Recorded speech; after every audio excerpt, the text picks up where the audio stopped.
લઈ લીધો બેફામ ચાલતા ડમ્પર ચાલકે ફરી એક વખત નિર્દોષનો જીવ। જી હા, કોણ લગાવશે આ બેફામ ચાલતા ડમ્પરો પર રોક?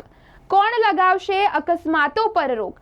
રોજ આપણે સમાચાર પ્રસિદ્ધ થતા જોઈ રહ્યા છે કે બેફામ જે ડમ્પરો હાંકવામાં આવી રહ્યા છે તેમાં નિર્દોષ લોકો પોતાનો જીવ ગુમાવી રહ્યા છે। આના પર રોક કોણ લગાવશે?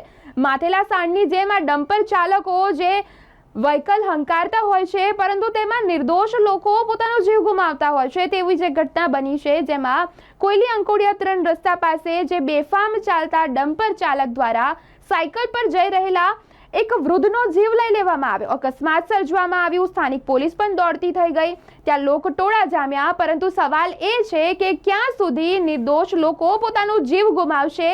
ક્યાં સુધી નિર્દોષ લોકો પોતાના જીવને મોતને વાલું કરશે? કોણ લગાવશે આના પર રોક? ડમ્પર ચાલકો દ્વારા અવારનવાર જે આ કિસ્સા સામે આવતા હોય છે, બેફામ ડ્રાઇવિંગ કરવામાં આવતી હોય છે અને તેમાં નિર્દોષ લોકો જ ભોગ બની રહ્યા છે। ત્યારે તમારા મતે કોણ લગાવશે રોક અને ક્યાં સુધી ચાલશે આ સિલસિલો? કોમેન્ટ બોક્સમાં જરૂરથી જણાવો, કારણ કે આમાં નિર્દોષ લોકો પોતાનો જીવ ગુમાવી રહ્યા છે।